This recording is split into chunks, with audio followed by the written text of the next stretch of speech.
Everyone, and welcome to Foster Files, podcast about animal rescue and welfare.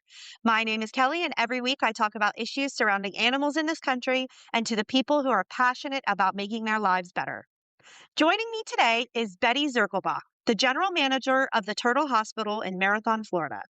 Established in 1986, the Turtle Hospital is committed to four main goals: rehabbing injured sea turtles and releasing them back to their natural habitat, educating the public by visiting local schools and attending outreach programs, conducting and assisting with research aiding sea turtles in collaboration with state universities, and working toward environmental legislation making the beaches and water safe for sea turtles. So, welcome, Bette. Thank you so much for joining me today. Hi, Kelly. It's so nice to be here. Thank you. So I am so excited to hear about the Turtle Hospital. I was just in the Florida Keys for my 40th birthday, and I can see that the Turtle Hospital is celebrating their 40th birthday this We year. got so in common. So this is our 40th year. It's so exciting. So I imagine you guys have just done some incredible work since then. So tell me all about it. Tell me all about the Turtle Hospital. So the Turtle Hospital was established, as you mentioned, in 1986. The founder and director, Richie Moretti, is 82 years old, and he is still involved, still directing the facility. It became a passion for the second half of his life. He actually retired in the Florida Keys, and he bought this old mom and pop motel called Hidden Harbor Motel. And it was about mid 80s. And he and his partner at the time, Tina Brown, they did a lot of fishing. And it was before the regulations. And if you were just in the Keys, Kelly, you probably saw in the restaurants those pictures of people posing with fish as big as they are, right? They're all over the restaurants here. And Oh, yeah. they would fish the tournaments and bring back these big fish to the dock to be weighed and photographed. And of course, the fish would die. Well, the motel had a saltwater tidal pool, and they started putting fish into that pool and got an aquarium of sorts with local sea life. The local school found out about it, and they asked if they could bring students to learn about the local sea life. Well, mid 1980s, Teenage Mutant Ninja Turtles were all the craze, right? So kids would come and ask to see a sea turtle, and they would ask Richie, for a sea turtle. Richie went to the state of Florida. By then, sea turtles were protected. They were protected by the Endangered Species Act, 1973. So they said, we can't give you a turtle to put in your pool, but if you help a turtle, you can put a turtle in your pool. So basically, that was his first permit for sea turtle rehabilitation in mid 80s, and he's been going strong ever since. Wow, what an incredible story. That is definitely not the journey I was expecting to hear. Right. Does he have any background in marine care or anything like that? Not at all. He was a Volkswagen mechanic, and he learned quickly, got, paired up with a local veterinarian. And, in the beginning, they would see a few turtles a year. And now I've gotten as many as 40 turtles in one night, Kelly. So it really has grown. Wow. So tell me about how you ended up with 40 turtles in one night. Was it all from like a same sort of incident and situation, or was it just that bad of a night all the way around? No, very good. So there is a event, unfortunately, that happens annually in the New England area, in the Cape Cod area, where sea turtles, these critically endangered Kemp's Ridley sea turtles, they go up with the Gulf Stream, and they go up in the summer months for good eats up there in New England. And then as the Gulf current moves offshore, there in the Cape Cod Bay, with our climate change is staying warmer for longer. So these little turtles stay there.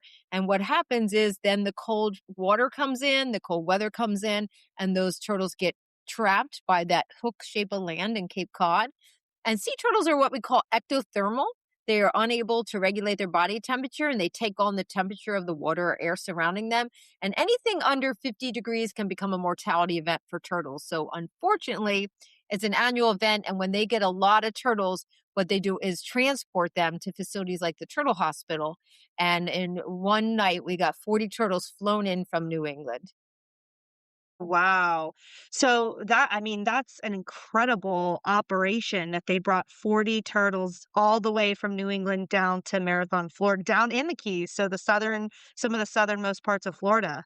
Yeah, they literally to warm up and to be rehabilitated. This past December, we had 20 come in one night, and we still have a number of those little turtles now. 5 of them are just got their swimming papers, and I'm going to be releasing them later this week. It's exciting. I noticed that one of the things on the website that you guys talked about is that when you do release a turtle, it's obviously the goal to release them as close as possible to where they were found. So how do you deal with that, given that these guys are coming in from Cape Cod? Right. We certainly don't want to take them up there right now with that winter storm, right? Right. So, what the state of Florida, they're going to dictate where those turtles are released. The Kemp's Ridley sea turtle, the furthest south that turtle is found in that life stage. So what we have are juvenile Kemp's Ridleys, or like the kids, is Cape Canaveral seashore. So I will drive them up to Cape Canaveral seashore, and that's where they will be released. Wow, that's so interesting. And is the reason that you release them there just based on their like migration pattern at certain stages in their lives? Exactly. And we want to get them back where they're supposed to be. And that's what we're going to do. The Gulf Stream current comes very close to shore there. So it gives them a good chance to get out into that current and where they should be. So is that another nonprofit organization that you partner with up in Cape Cod, or is that like a state organization, or how does that work? It's New England Aquarium. They're the ones that have Okay. a group of volunteers and also staff that respond to those big stranding events. They have a network of volunteers because has been happening for years, and just in incredibly well orchestrated system collaboration of a lot of the agencies and organizations. It really is a lot of people working together to make it happen. Wow, that's incredible. I mean, I assumed that a lot of the turtles that you got in would be from people who were fishing or boating or just walking along the beaches. I never imagined that you'd be getting turtles from, hundreds of miles away. Flown in, and there's an incredible organization called Turtles Fly Too, and it's a group of volunteer pilots. So they donate their planes, the fuel, their time, and fly these turtles all the way down to the Keys. So there is a lot of good still Amazing. happening in our world, Kelly. Yeah. I appreciate the reminder because we started out talking about climate change like real early on. So Right. got to make sure we get the positive stuff out Yeah, there it is, and first. it's one incredible thing about what I do is I feel like I see the best in people, because who doesn't love sea turtles? And when I work with people, I feel like I do see the best in humankind, so that's a real positive thing about my job. As hard as it is to see through these sea turtles, which are an indicator species, so we're seeing what's happening to our marine ecosystem, really right in our face every day with these rescues. So tell me what you mean by indicator species. It's they call it an indicator species, a keystone species, and it's basically like the canary in the coal mine. So what is happening to sea turtles is eventually going to happen to all of life. So there are scientists that watch what is happening to turtles to as an indicator of what kind of shape the marine ecosystem is in. And what kind of shape are we in, Betty?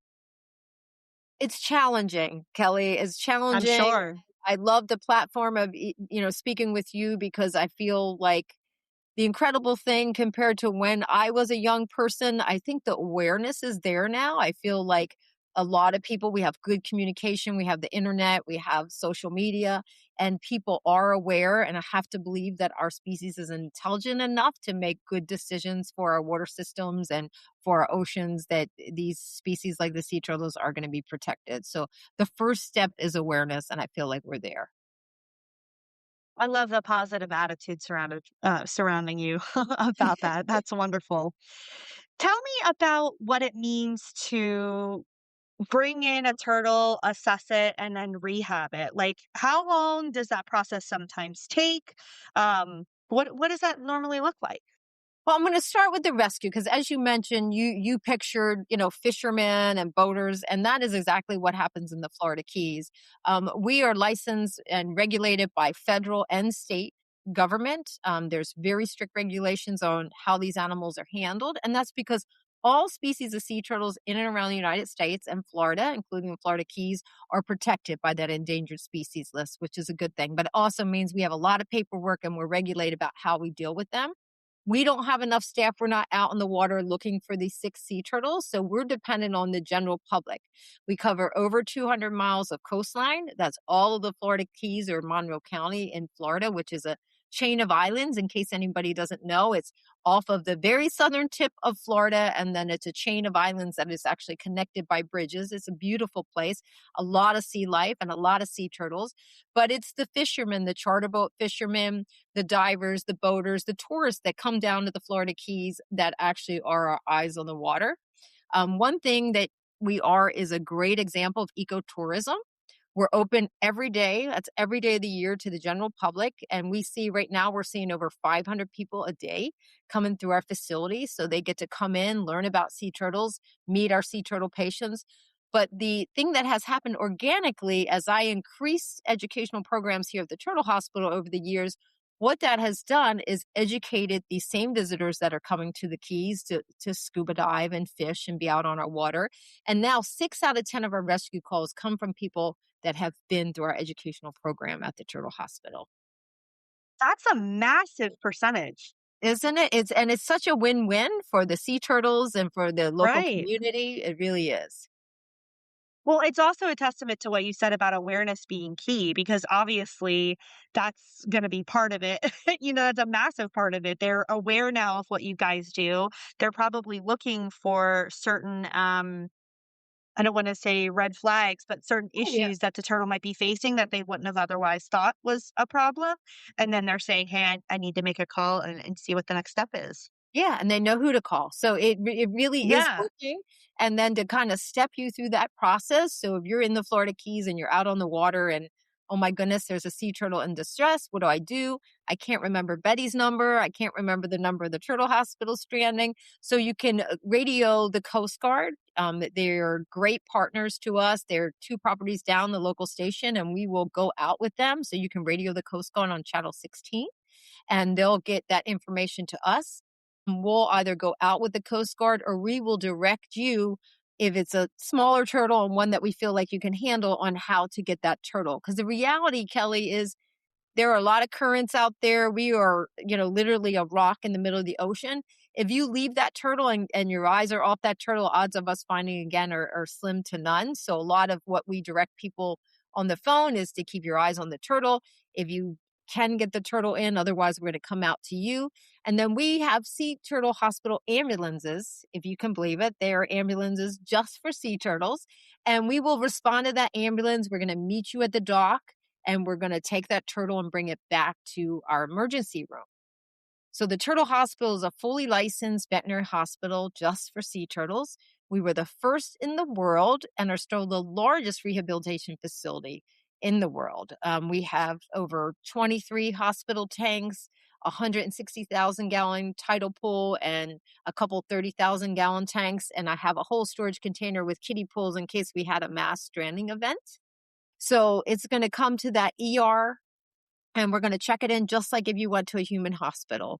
We're going to take heart rate. We're going to collect blood. We have blood processing equipment here on site. That blood chemistry is going to give us a window into the health of that sea turtle. We're going to take digital x-rays. We're going to take weights, measurements, and then all that information is going to go to our veterinarian and we're going to start treatment right away. We had an emergency case over the weekend. We were literally here round the clock, in ICU with a critical turtle. So it really is an impressive operation if you've never been here. I mean, it sounds like it. Are you guys primarily run by staff or volunteer or a combination of the two? That's a good question. We're right now mostly staff. I have 32 staff. I have 8 staff members that live on site. 6 of them are my animal care team, and they man that 24-hour hotline. It also puts them in close proximity if we have a turtle that needs emergency care. Wow. So they live on site. I guess it's one of the old motel rooms One with of the old shag motels. carpet. Exactly, and the workforce housing here is really expensive, so it allows me to get really good educated people, to come to work for us because I can offer housing. So do you primarily recruit people with marine experience or what do you look for? I do. So we have a couple different areas. One being it's a sea turtle rehabilitation specialist, and most of those folks have at least a 4-year degree in biology or zoology. In addition to that, they have an internship with a rehabilitation facility with sea turtles under their belt. So when they come to me, they already have some idea of how to handle a sea turtle.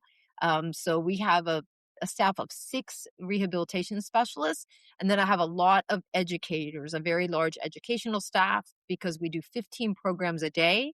We do community outreach events and go to local schools. In addition to that, we do a free program via Zoom or Skype or, through Google Hangout where we do it's kind of like an online classroom or virtual tour of the Turtle Hospital. And we do a lot of those in the springtime with school students. It's amazing. Just getting all those kids to experience that and learn all about that. That's pretty incredible. Yeah, it's our future, right? It's a future for the sea turtles and for our oceans. So we do a lot of education. It's a big proponent of what we do. And how did you get involved? How long have you been there? So this month, I'm celebrating my 14th year managing the Turtle Hospital. I came down to the Florida Keys in 2000 to work with dolphins and manatees. So I was 12 years at the Dolphin Research Center. I led the manatee rescue team in the Florida Keys. And then the opportunity came, the founder director brought me on board to see if the nonprofit could be self-supporting. And we have more than showed that in short times. So prior to your arrival, it was not self-supporting. Correct. The founder director was, Wow. pretty much they were open to the public, but to give you some comparison, they would see it, on the biggest day in season down here, they would see 75 people. And now on the biggest day in season, we do see 700 people a day. Wow. And there's an admission fee to the Turtle Hospital, and that admission fee is our operating budget. So just thinking about those numbers, it's really given us a big budget to not only give the best medical care for our patients here, but we're involved in research that really helps sea turtles globally.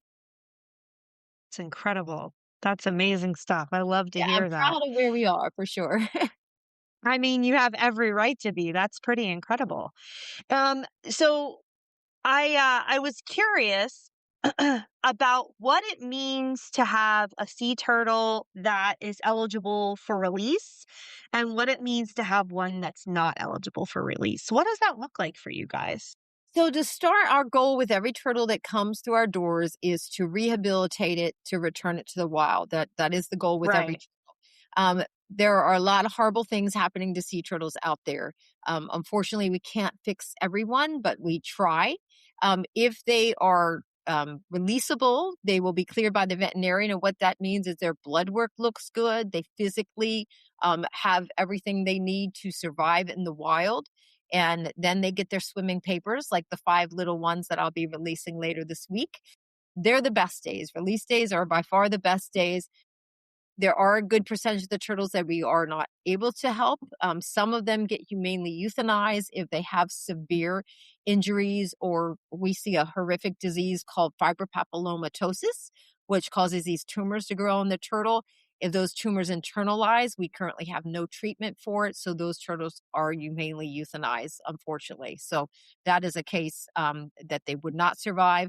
And then we have just a handful of turtles that we deem non-releasable due to bow strike injuries. They have neurological challenges that cause gas in their intestine. They're otherwise healthy. And if you've ever been to the turtle hospital, you've met these bubble butts, we call them, or positive buoyancy disorders that are otherwise healthy. And what they do, Kelly, is they donate blood for critical patients. So it's really an Oh, that's incredible cool. support for our critical patients. In addition to being ambassadors for their species here at the Turtle Hospital, they're part of research studies, and also they're like little turtle superheroes. Their blood helps to save other turtles. That's amazing. So you said they have gas that builds in their intestines and you call them bubble butts. Can they not like submerge properly? Right. So a sea turtle's Oh, food okay. source is on the bottom of the ocean. If they're unable to dive, they're not going to survive. They're going to starve to death. They're going to be prey to a boat strike or shark attack. And these turtles have a positive buoyancy disorder, so they're going to be floating at the surface. We do adhere weights to the shell, to the outer part of the shell, which is made of keratin, and we put those on with marine epoxy. So while they're here, it makes them more comfortable and they can dive down if they want, but we can't release them like that because the sea turtle shell grows the whole life of the turtle. And that outer layer is made of keratin like our fingernails, and it's going to shed through the life of the turtle. So those weights eventually come off. Wow, that's so interesting. How many permanent residents do you have? Right now we have 14. Wow. Do you this is gonna sound like a stupid question, but bear with me. Do they recognize people? Like, do you notice if they have, like, relationships with certain people? I mean, I saw on your website, I mean, it looks like some of them have been there 10 years or more, right? Yeah, And we have so, turtles that have been here is that a since thing? the 90s. Since the 90s, and Wow, since the 90s. yeah, yeah, we have some that have Oh, been here since the wow. 90s, and, you ask that question, and it's hard to say because animals condition, right? Even a butterfly is gonna Right. condition, to a Q-tip and take sugar water, so are they conditioned because we have their food, or do they know us?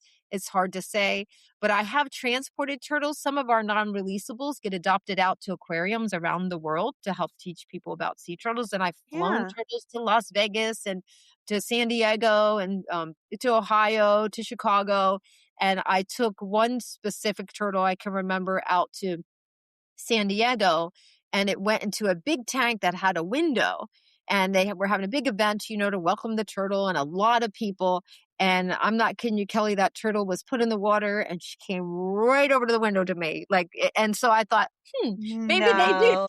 maybe they do have some recognition," so that's my only experience where I'm like, it made me stop and think, that maybe she didn't know who I was.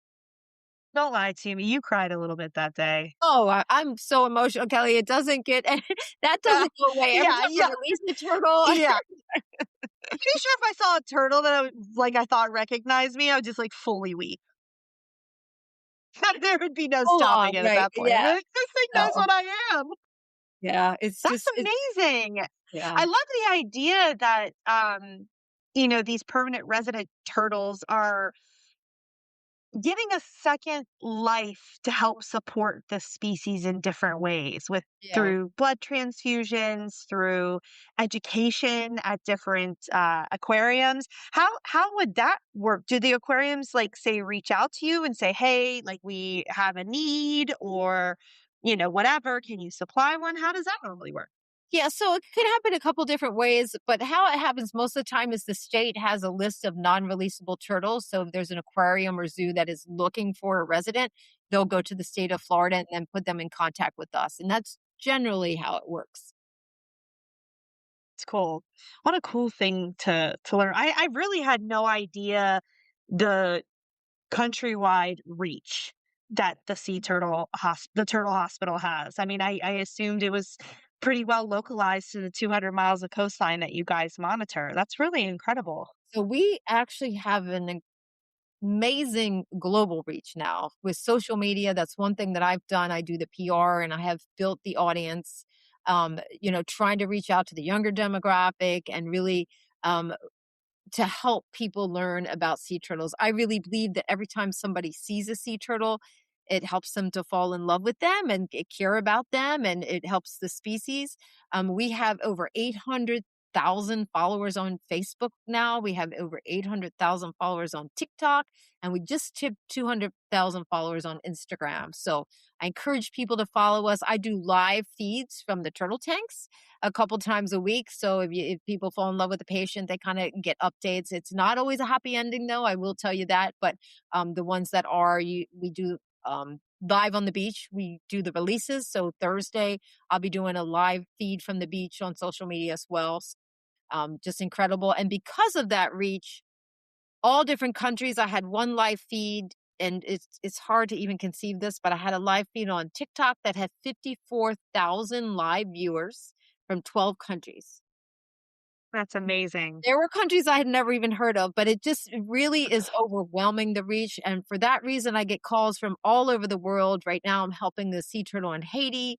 I help the sea turtles in Trinidad. I've helped sea turtles out in the Canary Islands. So it really is a global reach for this turtle hospital. That's incredible. That's amazing. I mean, I think like one of the things that I've talked about before is that obviously everybody knows that social media can be a disaster and has its own negative connotations and own issues, but there is so much good that can come from connecting people and connecting organizations and really just like expanding that education, expanding that service. Yeah, I think as with anything in life, Kelly, it's what you make it. And I have a Right. lot of people that are naysayers about social media, but I have to say for the Turtle Hospital and for myself, I put a lot of positivity into it, and it's been an incredible platform with great response and just, it. I tell my team whenever they're having a bad day, just go read those responses on social media. People love what we do, and they really look up to the people doing it. That's amazing. Wow, you're doing an incredible job Thank there, you. obviously. That's incredible. That's wonderful.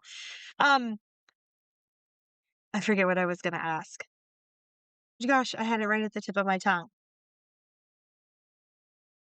Oh, I'm gonna have to cut this part out. I completely forget what I was gonna ask. I got so excited about your whole conversation. I completely forgot what I was That's a gonna good thing. ask That's a good you. Hold on. Oh my gosh. Oh, what would you say is the biggest threat to sea turtles right now? humans, sadly. Most of what we see can be defined as human impact. So, what is under that umbrella would be boat strikes. Our boats are getting faster with bigger outboards, more of them, bigger, faster, more. And, you know, rewind 5 years ago, I would get a boat strike and be able to help it. Most of the boat strikes come in now, they're what we call DOA or dead on arrival, or very severe damage to the spine that we cannot fix them. So boat strikes, I see a lot of entanglements. So fishing gear entanglement, commercial trap line entanglements.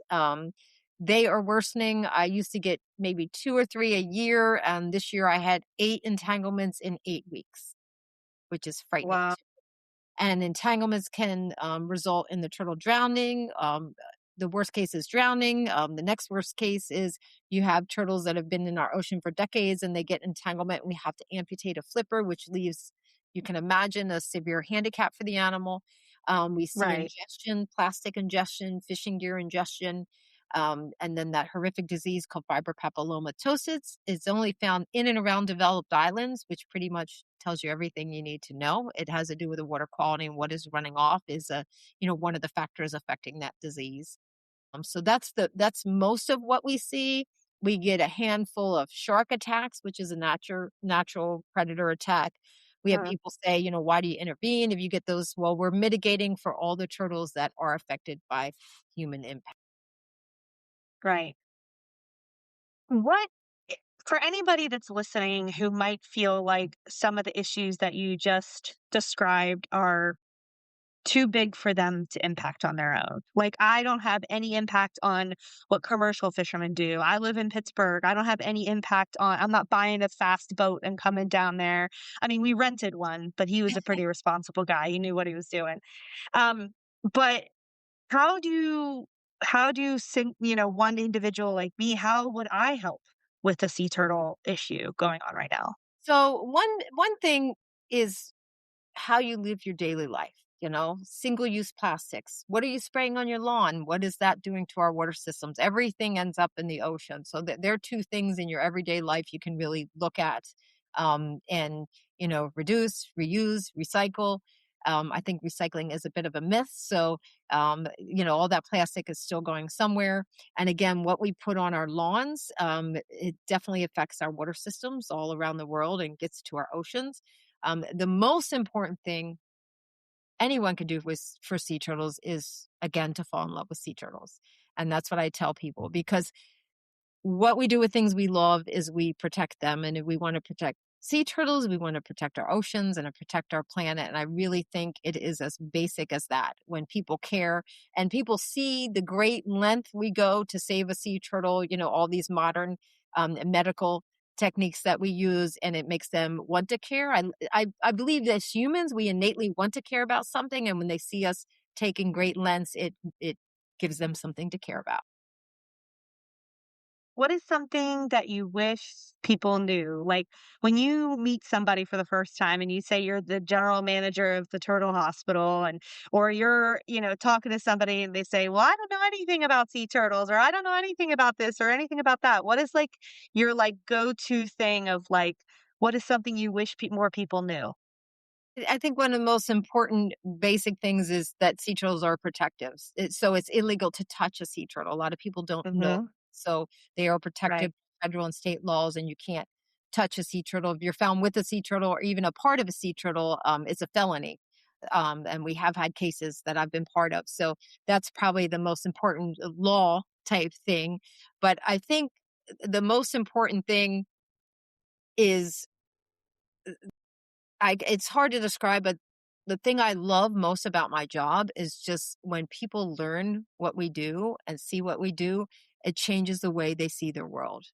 And again, I think in today's world, we're fed so much on media, so much in the news, and there are a lot of good people doing good things in our world. And I get emotional just saying that, and just the people I collaborate with and the people that do care and that go to great lengths. They're down in the Keys on their vacation and they've, spent a lot of money on a charter or on renting a boat, and they spend all day, helping a sea turtle, and people that come through here and realize that there are people that care, and it really does just change their perspective of how they see the world, and that I think is what I share with people. It's amazing. So I have a question about the not touching them thing. So it because I totally respect it. I was in Hawaii the year before last, and all over Hawaii, we were in Maui specifically. All over Maui, everywhere was like, don't touch the sea turtles, don't touch the sea turtles. It's illegal to touch them. I mean, I think you like could be at a deli and get a sandwich and they're like, by the way, don't touch a sea turtle. So I remember I was snorkeling, and then all of a sudden there was a shadow in my blind spot, and I figured out it was a turtle, and I never move so fast underwater to be like, "I can hear it." I'm not like, "Back away." Like, "Please don't think I'm touching a sea turtle." But how, like, if somebody sees one out on the water that's, like, clearly entangled or clearly in distress, or, like, they're calling you, I mean, is their contact with you and you kind of instructing them on what to do? Because you had mentioned that if it's one where you think it's small enough they can handle, you're gonna instruct them to handle it. Does that sort of circumvent that legal Yeah, it's issue a a little little bit? gray area, but under our permit, we Mm. can direct you. So you have to be on a permit Okay. to legally touch a sea turtle. So we will direct you to do that. You want to take the time and radio the Coast Guard first, just to cover your bases for sure. Right. Right. Okay, I was curious. And then how come I didn't see so many don't touch sea turtle things in Florida like I did in Hawaii? I don't know. Well, Because I think I that's mean, a fair question, right? there are people, because I do public releases all the time on the beach, and there are a lot of people come up and they just want to touch the turtles. So Yeah. we don't do as good a job here in Florida with educating. We do here at the Turtle Hospital, but I would say generally as a state, um, there's not a lot of signage, and people don't know. I mean, people traveling here from other countries, they certainly don't know, especially because there's other cultures that still eat sea turtles. So we're up against that as well. Yeah. Yeah, because I think, like, Florida does a really good job of, like, being aware of manatees. Like, you Yes. guys do a really good job of that, and, but I would say that, like, just somebody who just visited for a week, there was a lot more, like, manatee awareness, as there should be, Right? just in general, but, like, then there was, don't touch a sea turtle awareness. That's That's a good just point. I curious. need to work on that. Yeah, I was just curious. Good to know, What right. type of, legislative things do you guys work on? So the biggest thing that I worked on in my time here, we had a couple years in a row where we had sea turtle mutilation cases where people were found with parts of sea turtles, and um, it was obviously becoming a problem where it hadn't been for, decades. There was not a lot of problem down here. And then there were a couple of mutilation cases. And we found out that in the Florida statute, it was some verbiage that had changed. So people were kind of skirting the law. So I worked with Holly Rashon was a state representative for Florida at the time, and I worked with her. And within 2 months, we were able to get the wording change on the Florida statute, and she carried the bill into the House, and it was approved into law. And knock on wood, I haven't seen the problem since. So that's probably the biggest impact in my time here we've had on legislation. I mean, that's amazing. Were they, like, selling these things? Like, was it It a was commodity in it's some kind way? of a gruesome story, but it was. We were finding people with sea turtle tails, like big from big adult males. And I did I dug deep because it just was too coincidental that it was the same part of the sea turtle, and the one person said it Right. was using it for bait, but it just didn't make sense. And then I found that there was a common denominator with the people that were finding they were Latin American. They were like between 45 and 55. And I found there was a drink out of the Dominican Republic called Mama Joanna. And the prize ingredient was a sea turtle's penis. And Are you it, serious? yeah, and the penis is housed in the tail. So this was actually, so what was happening is, people were seeking out, the tail of a sea turtle, and they were getting away with it because the way the laws were written, if you just had the tail, we had a couple cases go to court and they got off, with nothing. One even went to jury trial. So I worked hard, and once we changed the wording, the verbiage on the statute, it said possession of any sea turtle part. So then that became a felony. Record, the reason I'm part of the reason I'm so disgusted is obviously that's horrible, but I have had that drink because I've been to the Dominican Republic Oh my and they do goodness. not tell you that that's what's in there at all. It's disgusting. And I had like a sip of it and it was awful. They don't tell you that's what's in that. That's what makes it.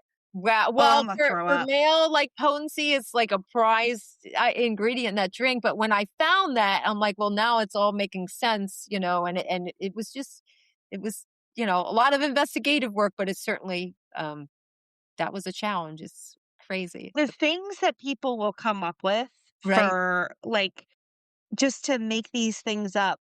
Oh my God. Yeah. Ridiculous. Yeah. Well, thank you for that. Yeah. I'm gonna give my husband some real bad news tonight.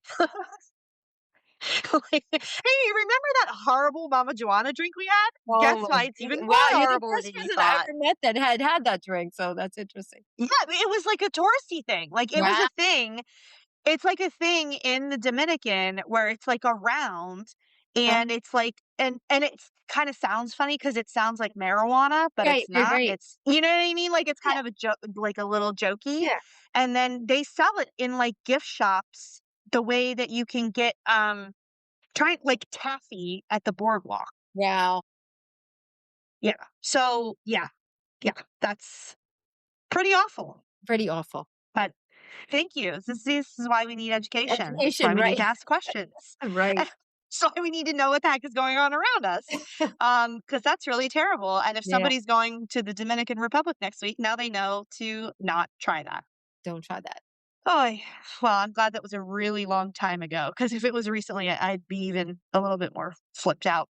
But anyway, well, thank you for changing that legislation. It's always nice to hear because, like, obviously, there's so much of our system that's incredibly bogged down in bureaucracy and bullcrap and all that kind of stuff. So it's really nice to know that you do have an avenue through the work that you're doing to reach out to legislators and say, "Hey, we're seeing a problem. This is a problem. We got to figure out what's going on here and see how we can amend this issue." You do. And my personal experience is if you're willing to do the work and stay on it and find a good representative that you can change things for the better. So don't lose hope and put your energy towards that when you know it's the right thing to do.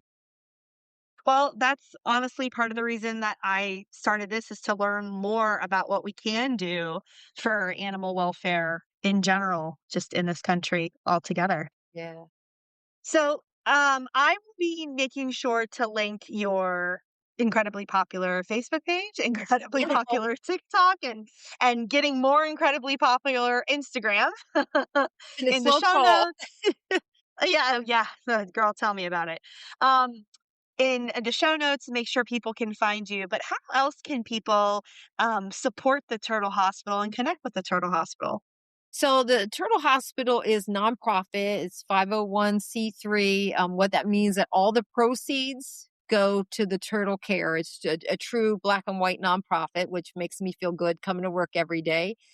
There's ways online. We have a beautiful online store, which really fun logo merchandise. We have hats, hoodies, pullovers, all kinds of cool things, and a lot of other turtly awesome merchandise, all sea turtle themed. We have adoptions and memberships, a donations page. Of course, you can feel good. Everything that you purchase on the store, all the proceeds go to the Turtle Hospital. Of course, you can come and visit us and meet our sea turtle patients up close and personal. And that admission fee goes to fund the sea turtle care. And really, again, fall in love with sea turtles. When you fall in love, you're going to help your family and friends to care about sea turtles, and that is going to help the species survive overall. So I just shared for those of you that are deciding to watch the podcast on YouTube, I am sharing my screen now, which is the Sea Turtle Hospital Store.com, where you're seeing a lot of different things that are available. We've got jewelry, we've got sand cloud towels, bags, totes, hats, keychains, stickers, holiday decor. And then if I go back to the top, we are talking about different apparel, and just lots of different ways that you can support the Sea Turtle Hospital. And this brings us now to the part of our show where we do a foster spotlight. So, obviously, as much as we would all like to bring a sea turtle home with us, we can't do that. But what we can do is we can sponsor a turtle adoption. So, why don't you tell us a little bit about your turtle adoption program? So we have 5 permanent residents here that we call our adoptable sea turtles, and you're going to find them online. And for just $35 a year, which is a fun way to support us, you can, adopt a turtle. You're going to get a magnet for your refrigerator, an adoption certificate, and then you're going to get our newsletter through your email. So that is a great way. We also have some special adoptions. I see Stormy and Thunder, and that is one I'm actually going to market tonight. There are 2 educational baby sea turtles. Like we have really Stormy and Thunder here right now. And this is a Stormy and Thunder adoption, which is really fun. You get 2 little plushies and the bag and the magnet. Again, just a really fun way to support us. Who doesn't want a sea turtle plushie? We have holiday themed adoptions, which have become very popular, where we have these custom made tumblers. For Valentine's Day, we had a pink one. For Christmas, you could get a red or green one. And for Halloween, we had a black one with gold, and they're super popular. Um, and our next seasonal one coming out will probably be spring or Easter. So watch for that, where you get those engraved tumblers. And then we have the adoptions that are based on rehabilitation, because people come in and they fall in love with a patient and then they really want to adopt that patient. But because we have so many, we want to spread the love. We just do it by species. So we have a green sea turtle adoption. And again, you get everything pictured there. So with the green, you're going to get a green sea turtle plushie, a great logo hat, and a certificate as well. Awesome. What a really cool way to give back to the Sea Turtle Hospital and to just give people a way to show their support. That's awesome. Yeah, you have Molly up there. I'm going to take a minute to talk Hmm. about Molly. She was an Yeah. internet sensation, Molly was. So, just to give you an idea, I have one video on Molly that has over 71 million views. What? That's crazy. So look her up, Molly the sea turtle. And we have a satellite tag on Molly. So you can go online and you can track Molly still. We released her from the Florida Keys in Key West, and you can track her. She's up near the Everglades now. But again, that's just a fun way to stay in touch, and you can follow Molly on her journey at sea. Make sure you send me Molly's tracking link, and I'm going to Okay. go ahead and share that as well. But that's incredible. That's amazing. Yeah, we How have. long was she at? I'm sorry. No, Go go ahead. ahead. Go ahead. How long was she I here? was just going to say, like, how long was she there before she was able to be released? She was like 4 months, 4 to 5 months. But Molly had the largest tumor on a loggerhead that was removed that the turtle survived. So she had a Wow. 1 pound tumor, Kelly, if you can picture Oh it. my God. And if you go back and look at videos, you can see it. It's pretty gruesome, but she had a 10.1 pound tumor that was removed. And I've had loggerheads with big tumors, but they never survived. Their immune system just didn't hold up. But Molly was pretty special, and that's what she just garnered a lot of attention, a lot of fan base. We still have a Molly fan base. Our Christmas, our bestseller was a Molly bundle that had a Molly bracelet and sticker. She's very popular still. Like I said, you can still track her, and there are people that are just big Molly fans. That's amazing. I love that. Oh, that's so cool. What a cool story. I'm actually like really upset now that we didn't get a chance to stop by You'll while have we to were come there. back, right? It's not bad I days to come know. visit. I'm gonna have to. Yeah, I'm gonna have to let my friends know we got to do another trip to the Keys. Yeah. And one thing I wanted to say quickly, if I may. Yeah, So please. one thing Yeah, don't be sea rushed, turtles, please. um, people don't realize is sea turtles are one of the oldest animals known to man. So they've been on our planet for over 110 million years, and they were in our oceans when dinosaurs roamed the land, which is again Wow, hard to even conceive. It's one of the reasons people say why sea turtles, Betty? It's like, are you kidding me? These animals have survived our planet and our oceans for 110 million years. They're not going to go extinct on my watch if I can help it. So it's that's amazing. the oldest animals known. That's amazing. That's amazing. Well, the Sea Turtle Hospital is so lucky to have somebody as passionate as you are and as dedicated as you are as their general manager. And I cannot thank you enough for all the incredible information and some of the uncomfortable information today. It's not all pretty. um, It's not all pretty. it's okay. Hey, I guess now we know. Yeah, now you, 'cause you didn't want to Now we know. You know. definitely didn't want to know, I right? did not want to know, but now I know. Right. No, this is honestly, this is incredible. You don't necessarily think about the kind of the reach of a center like yours in your area, just having the reach that it does for specifically rehabbing turtles, but then also educating people all around the world. I mean, just what incredible work you guys are doing. Thank you. And it takes a village, and what we do, putting each turtle back into ocean is one thing, but the much bigger reach is people like you, Kelly, just sharing the information. Knowledge is power. We know that, and the compassion is contagious, and I'm a big proponent of that. So thank you. I appreciate the platform. Oh no, it was my honor to have you on today. I'm doing this selfishly so I can learn as much as possible. So So, Excellent. really, Betty, honestly, thank you so much for your time today. I really appreciate it.